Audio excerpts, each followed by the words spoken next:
Emilio Guiñazú es el subsecretario de Energía de la provincia y minería también, ¿no? Bienvenido. Muchas gracias por la invitación. Y minería, dije, qué palabra esa, ¿no? Y minería, una palabra muy importante para la provincia de Mendoza. ¿Hay minería en la provincia? Hay minería en Mendoza, hay mucha menos de la que podríamos tener, y la verdad que el esfuerzo que estamos haciendo para poder impulsar la actividad es muy importante y estratégico para la provincia. El petróleo tradicional, que también es minería, ¿no? Pero lo que se está desarrollando hoy es minería no metalífera. Sí, la minería se divide en tres categorías. La minería de primera, que es la minería metalífera, la minería de segunda, que son los minerales industriales, y la minería de tercera, que serían las rocas de aplicación o todo lo que utilizamos para las obras civiles y para la construcción. Obviamente lo más desarrollado en Mendoza es la minería de tercera categoría, y tenemos una fábrica de cemento bastante importante, que es un exponente importante, ¿no? En términos de magnitud de lo que es un emprendimiento minero, más allá de las categorías. Se habla mucho de la minería de cielo abierto, de los daños ambientales que produce, pero no nos acordamos que vivimos a 14 kilómetros de un open pit enorme, que hace voladuras prácticamente todos los días, y que nadie se da cuenta y a nadie molesta. Entonces te das cuenta que hay muchísimo... ¿Se refiere a lo de Minetti, por Exactamente, me refiero a lo de Minetti. La explotación de Minetti ha avanzado muchísimo sobre la montaña, perfectamente controlada dentro de los controles ambientales, con un impacto ambiental absolutamente controlado, con una operación muy importante. O sea, no solamente extrae el material, sino que lo procesa, tiene hornos, consume energía. O sea, ¿y agua? Agua no consume. De todos modos, si hablamos de agua y queremos entrar en tema después, podemos hablar que en términos relativos la minería prácticamente no consume agua. Es otra parte del mito, bueno, que surge alrededor de la actividad. Hablemos todos los temas. La idea primigenia era entrar de lleno en Portezuelo del Viento. Perfecto. Es eso que se ha hablado tantas décadas, creo que hace 50 años que se viene pregonando. Yo cuando arranqué en periodismo, en Radio Niwil, había un militante, un periodista muy comprometido con esto y explicaba cómo se podría hacer un aprovechamiento múltiple del río más caudaloso de Mendoza, el Río Grande, que prácticamente va a perderse allá al Colorado para desembocar al Atlántico. Me refiero a Gustavo Solanes. Sí, totalmente. Él trabaja muchísimo ese tema. Y bueno, no lo pudo ver, pero sí sostenía que esto era importante para Mendoza. Pero ya que es también subsecretario de Minería, hablemos un poquito más de esa cuestión, ¿no? ¿Tema Portezuelo o minería? Vamos a hablar un poquito más de minería. Perfecto. Ya vamos a entrar en Portezuelo. Le pregunto lo siguiente, decía que el agua es un mito, esto de que se utiliza de una manera ya exagerada para una escasez que hoy tenemos en la provincia. Absolutamente, o sea, si vos tomás, mirás ejemplos de otros lugares, de otros países, por ejemplo, cuando vos mirás toda la minería de Chile que exporta más de 50.000 millones de dólares en productos de alto valor agregado, consume el equivalente al 13% del agua disponible superficial de la provincia de Mendoza. Cuando vos estudiás cómo nosotros utilizamos el agua en Mendoza, te das cuenta que el 60% del agua de la provincia se pierde por malas prácticas de riego e ineficiencia en la distribución. O sea que con la cuarta parte o menos de la cuarta parte del agua que nosotros perdemos por ineficiencia, podríamos desarrollar un sector minero equivalente al que tiene todo Chile. Eso tiene que ver, a pesar de que ha habido impermeabilización de irrigación, de cauces.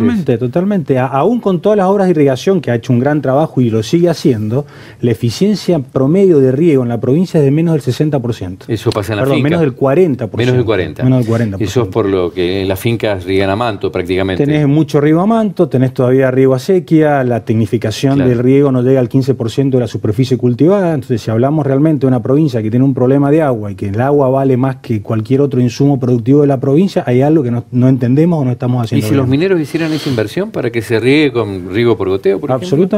Absolutamente. Dentro de las modificaciones propuestas en la 7722, que es una muy buena ley, porque realmente en su espíritu apunta a proteger el agua, en estas modificaciones, que es un perfeccionamiento propuesto de la 7722, se dispone que parte de las regalías cobradas de la minería vaya justamente a hacer más eficiente los sistemas de distribución y de riego, con lo cual no solo aumentaríamos la oferta neta de agua en la provincia, dando suficiente agua para la minería, sino que inclusive sobraría agua para el resto de las actividades productivas de la provincia. Pero la 7722 también prohíbe, por ejemplo, el uso del sulfúrico y otras sustancias, en fin. Bueno, pero eso es parte del la falta del conocimiento, digamos, de la actividad. O sea, tanto el cianuro como el ácido sulfúrico son dos reactivos industriales de amplísima utilización en la provincia y lo utilizan otras industrias en gran cantidad y con muchísimo menos control. Pero más acotado, más controlado y con menos impacto, digo, ¿no? No lo sé. Cuando hacen un lavaje, por ejemplo, en una bodega, ¿y dónde va a parar esa agua?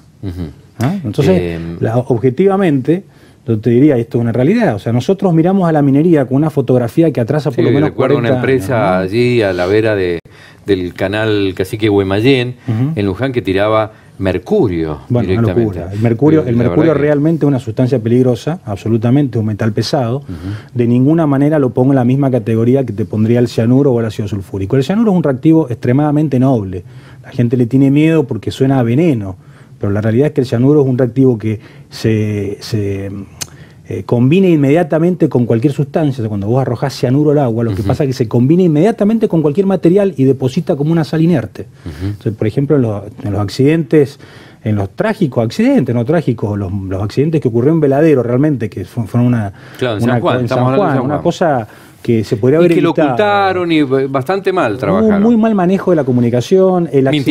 Mintieron en la cantidad, mintieron en las cosas. El accidente podría haber sido evitado. Realmente fallaron muchos mecanismos de control. Ahora, eso es una realidad y los responsables de ese accidente han pagado y incluso penalmente. Ahora, cuando analizamos los impactos ambientales del accidente, ahí nos damos cuenta que hubo una desproporción absoluta, inclusive una cierta intencionalidad en la comunicación. Yo he tenido acceso a los estudios de la ONU, he estudiado el tema específicamente, obviamente es mi responsabilidad entender qué es lo que puede llegar a pasar y cómo evitarlo, y te das cuenta que los impactos ambientales que hubo no fueron tales, pero lejísimos de los que se anunciaron. O sea, realmente no hubo absolutamente ningún riesgo para la población de Jáchal, por ejemplo, y se habló y se les llevó agua en un acto absolutamente exagerado y fuera de dimensión de lo que realmente estaba pasando. O sea, el cianuro inmediatamente se combina con lo que encuentra al lado y se deposita como una sal inerte, que es absolutamente inerte. O sea, no tiene absolutamente ningún efecto nocivo para la salud. Cuando vos, digamos, te contaminás con cianuro, te envenenás con cianuro, lo que sucede es que el cianuro se combina con el hierro de tu sangre. Al combinarse con el hierro de tu sangre pierde la capacidad de transmitir el oxígeno y te morís. ¿Y ahogado? ¿Con el agua qué pasa? Con el agua se combina exactamente con cualquier... y precipita inmediatamente. Entonces, cuando dicen que encontraron rastros de cianuro, ¿qué tipo de cianuro? Sales de cianuro absolutamente inertes. Y las encontraron lejísimo, inclusive, de las fuentes de agua potable de Jáchal. O sea, el cianuro nunca llegó ni siquiera a los diques que están antes de Jáchal. Con lo cual, el accidente fue malo, se puede evitar. Es un ejemplo de la forma en la cual no hay que trabajar y fundamentalmente en temas de comunicación, horriblemente manejado. Ahora, el análisis de las consecuencias del accidente estuvo altamente, te diría, amplificado por intereses que nada tienen que ver con el medio ambiente. ¿Qué intereses? Y mira, la minería, hay un sector muy fuerte, digamos, que no es que esté en contra de la minería, sino que está en contra prácticamente de todo lo que son las industrias extractivas. Hay un sector político, te diría, que asocia todas las industrias extractivas capital intensivas, la minería, el petróleo, la agricultura intensiva, todas esas que son, se consideran extractivas y capital intensivas a una especie de neocolonialismo de algún tipo. Entonces, al oponerse ideológicamente a esos neocolonialismos, esto no es Potosí, absolutamente. Pero tienen que aportar también, porque le quitaron las retenciones, No, pero las retenciones a la minería son, a ver, el impuesto, cualquier impuesto a las exportaciones es un impuesto absolutamente irracional. Este gobierno los ha vuelto a poner por obligación. Ahí sirve para equilibrar cuestiones, pero bueno, es una discusión ya de tipo económico. Es una discusión del punto de vista económico, pero ahí tenés un paradigma económico. Nosotros estamos acostumbrados a penalizar a aquellos sectores a los que le va bien, para ayudar a aquellos sectores que está mal. Ese es un círculo que realmente no nos deja crecer. Lo que tenemos que hacer nosotros es potenciar a los sectores a los que va bien para que derramen hacia el resto de la sociedad.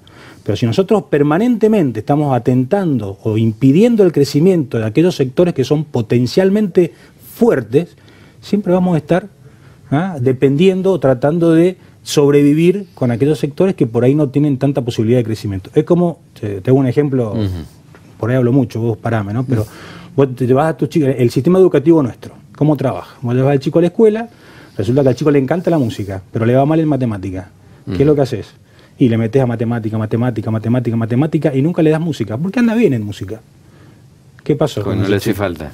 Lo que hace falta es justamente potenciarlo en lo que el chico es bueno, porque eso es lo que le va a traer frutos, eso es lo que le va a dejar crecer. Lo otro obviamente lo tiene que pasar, pero nosotros tenemos ese paradigma en el sistema económico. Castigamos o le sacamos atención o penalizamos a aquellos sectores que potencialmente crecen, que potencialmente arrastran la economía. Los cargamos de impuestos, los cargamos de cosas para muchas veces ayudar a otros sectores que hace falta ayudarlos, pero se hace falta ayudarlos mientras tengan la posibilidad de crecer. Nosotros estamos cargados de sectores económicos en la provincia que realmente hoy están desactualizados, están obsoletos en muchos casos y tenemos que tomar decisión de ir haciendo una transformación productiva de la provincia hacia aquellos sectores que realmente pueden crecer y pueden hacer crecer la provincia. Sí, hay una presión impositiva exacerbada que sofoca mucho la actividad, pero el Estado tiene que recaudar y, por ejemplo, promover la educación, ¿no? que también es futuro, es competitivo, es el mundo de antes, de hoy y del futuro. Pero el Estado recauda mucho, el Estado tiene muchísimo dinero. El problema es que no lo gaste de forma eficiente. El gobernador Cornejo se cansa de decirlo, tenemos un Estado bobo que no gasta bien. Nosotros tenemos que ser mucho más eficientes en el gasto del Estado, tenemos que brindar los servicios de calidad que el Estado tiene que brindar de forma de calidad, con mucha intensidad, mejorar los salarios de aquellos servicios que son fundamentales, como salud, educación y seguridad, absolutamente. O sea, eso está fuera de discusión. Ahora no significa gastar más, significa gastar mejor. Y hay sectores, obviamente, que te pueden aportar para esa construcción de un Estado que brinde mejores servicios. Y para mí, estoy convencido, después de haber estudiado durante 3 años, la minería es uno de los sectores que le puede hacer aportes importantísimos, no solo a la provincia, en términos de empleo, de creación de empleo de calidad, porque como hablaba de Potosí, acá estamos muy lejos de la situación de explotación de los indios, de los pueblos originarios, digamos, en el Alto Perú. No estamos hablando de lo mismo. La minería es una industria muy responsable, que trata muy bien a sus trabajadores, que paga los salarios más altos de la Argentina, que tiene los mejores beneficios de la Argentina en términos de empleo. Entonces no estamos hablando de eso. Entonces, crea empleo de calidad, crea muchísimo valor agregado. Trata de ese mito de que la minería no crea valor agregado. Lo que cuesta en términos de investigación y desarrollo, en términos de prospección, de exploración, identificar, buscar un mineral, extraerlo y ponerlo en valor, es enorme. Es valor agregado puro. Es valor agregado puro. Entonces,